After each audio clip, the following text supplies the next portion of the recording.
The good news is, if you're taking the LSAT in September, there's going to be less material for you to study.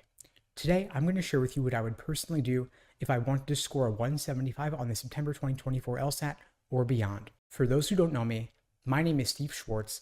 I've been teaching the LSAT since 2005, and I personally increased my LSAT score from a 152 to a 175. Today, I'm going to share with you what I would do in my final 2 months of LSAT prep leading up to the September LSAT if I wanted to get a top LSAT score. I always recommend building the foundation first before doing any timed work, meaning I want you to get a basic overview of the LSAT, the different sections, and the different question types, and I want you to drill those types as well to shore up any weak areas, then work on your pacing. But the thing is, in these final 2 months before the test, it's all about pulling it all together, getting the rhythm down so that test day itself will ideally feel like just another run through. So while you want to build that foundation, you want to read textbooks, you want to watch course lesson videos, that's all great. And all of that has its place in LSAT preparation as a whole, but that's not what you want to be doing in the final weeks before the test. You want to do at least 10 full-length timed practice tests before the big day, properly simulated with strict timing, so that test day itself will feel like just another run-through. And so if you're working full-time or you're in school full-time, you probably want to do one timed exam a week along with detailed review of that exam. If you have the leisure to do nothing but study for the LSAT and have few other obligations, you want to do 2 timed exams a week and review those 2 timed exams in depth, maybe drill some weak areas on the side. However, if you're feeling like you have tons of weak areas, you're still missing whole chunks of LSAT question types that you don't understand, that means you may not be ready for September to achieve your fullest potential, and you may want to instead push back to October or November. The good news is October is not too late. November is not too late. You could do both September and October, or September and November, or all 3 of those if you want to. In fact, I often recommend retaking the LSAT for the simple reason that law schools do not average multiple LSAT scores, but rather they only take the highest score. What this means is that through luck alone, you spend another month or 2 studying, take another couple practice tests, review those, you go in, maybe you get lucky and do better, and if you don't, no big deal. That being said, of course, we want to focus specifically on September here, and so let's look at what these exams each week should look like.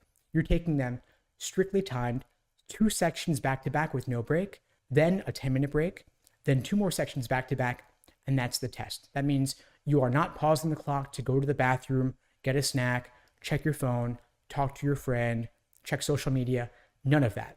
You can't do it on test day. Don't do it now either. You're also taking these practice tests in LSAC's Law Hub, which is the only platform that looks and feels exactly like what you're going to experience on test day with Prometric.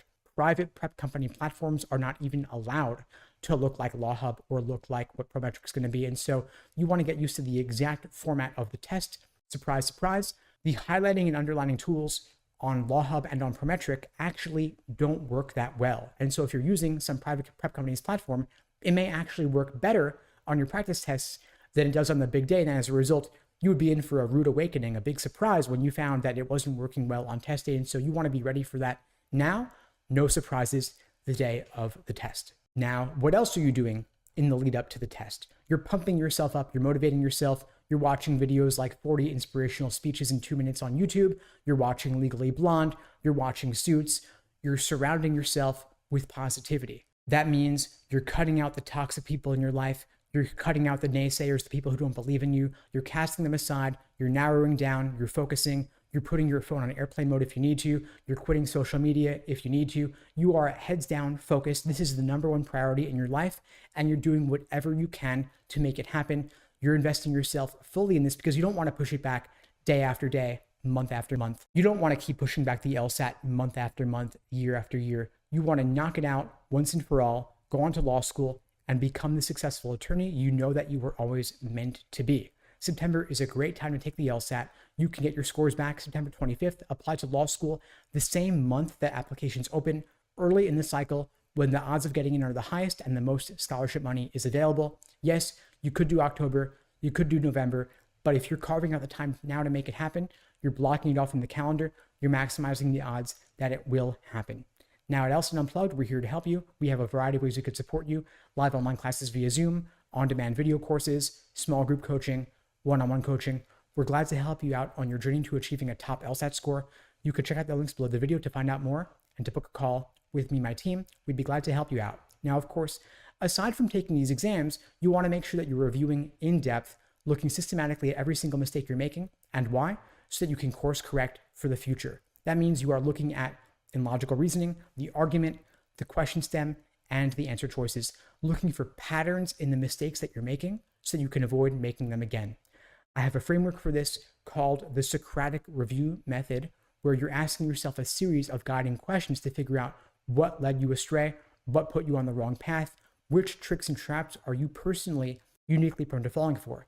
You recognize them, you identify them, you note them in a mistake journal or a wrong answer journal, you log them to the side, you drill them again and again and again so that you'll never make that same mistake again. Make sure you incorporate review into your process for your LSAT prep. Too often neglected. It's actually the biggest game changer for me and my students over the years, and it's the foundation of our LSAT prep courses and one-on-one coaching programs. Anyway, folks, that's all for now. In the meantime, I'll wish you all the best and take care.